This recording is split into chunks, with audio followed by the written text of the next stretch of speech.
Booyakasha. Well, all right. Thank you for tuning into Nerds and Noise. My name is SC. This is Kevin, and today we're gonna touch lightly on the Jon Cryer casting for Lex Luthor on not Smallville. It's funny because they're filming. There was a shot the other day of Superman and Lois Lane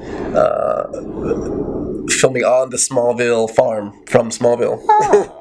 Wait, from the TV show? Yeah. Oh, well, if you got it. Has the farm someone's been tending to it ever since the show went off the air? Maybe it's like the Hobbit holes in New Zealand where it just becomes like a tourist attraction. You can visit the Kent farm. You can almost smell John Schneider's cologne by this hay bale. And yeah, Jon Cryer is definitely the last person I think I would have thought of, but now I'm that much more eager. I love, casting that's kind of off the wall, just when you're like, oh. Even Benedict Cumberbatch's Doctor Strange, I was like, really? Okay. Well, let me see. And it's a little odd. Honestly, for me, I actually kind of saw it because Strange is kind of a jerk with a little bit of morals going on. I'm like, it's kind of in Cumberbatch's wheelhouse, but you weren't expecting it. Yeah, like all the names that came up, and now as I see it, especially after Infinity War, like he is, to me, is Doctor Strange done really, really well. So I'm wondering what they're going to do with Lex, because I know they spent a lot of time building up Lex's sister as villain. Like it's been a while. It's morally ambiguous. She's like the good character that has like the Luthor kind of tendencies, where it's sort of like I gotta have a little bit more morally gray research. Yes. Like, I think she's gone to the person of like, I want to do good stuff, but maybe a little bit of gray won't hurt to make that good stuff happen. But honestly, it's probably good to have Lex show up, because they'll do stuff with having like her mom show up, and her mom even wears like the green armor Lexo suit, and I'm like, at this point we should probably just have Lex show up. It was a really good sequence too. But yeah, so the Once Upon a Deadpool, maybe not teaser, that comes out like in a few weeks, so I guess just trailer, because it's just Deadpool 2 with some additional scenes and deleted footage put in there.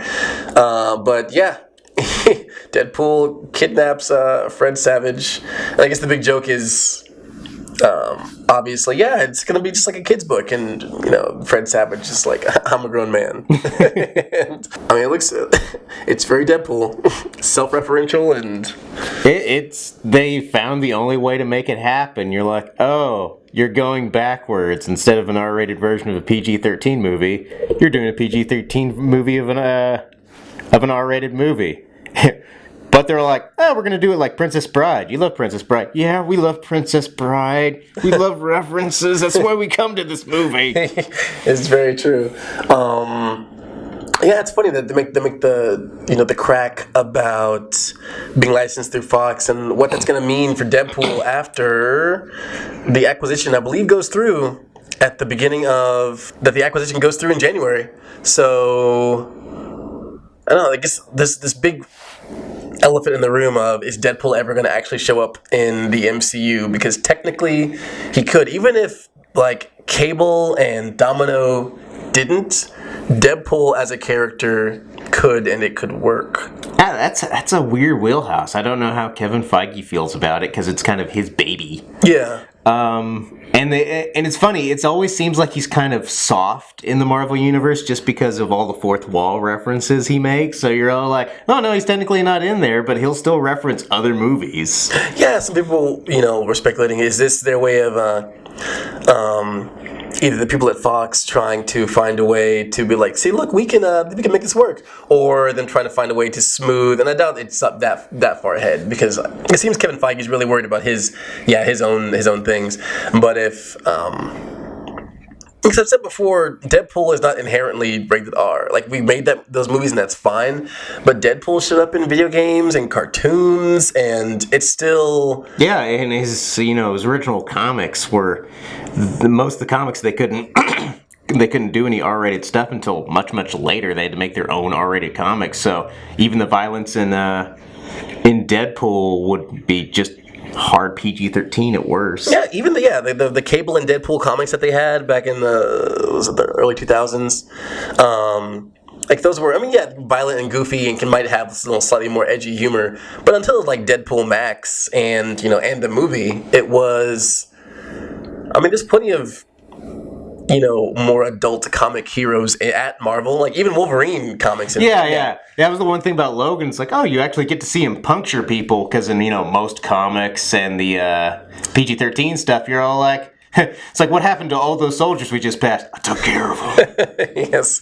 I remember they talked to Bryan Singer about that in X-Men 2. They're like, does Wolverine get to kill anybody? And he's like, well, a lot of people get stabbed. We don't linger on them long enough to see if they're dead or not. But it was all bloodless, violence. And then Logan, like, it's very... it's kind of like if we got to have a harder-edged Turtles film, and you get to see the Turtles actually use their weapons for what their weapons are used for. Do like original appearance Turtles where they're all like, Splinter raised them to straight out murder Shredder, and within like an issue or two, if that, they straight up murder Shredder and then just go about their way. Yes. He comes back with zombies and stuff, but they're all like, nope, he's dead. All right, now we're just going to do our thing. I probably shouldn't even whisper into the wind that there should be a more hard-edged Turtles film, because somewhere Michael Bay and company are like, what? Yes. We need more sex with turtles. God. No. Stop.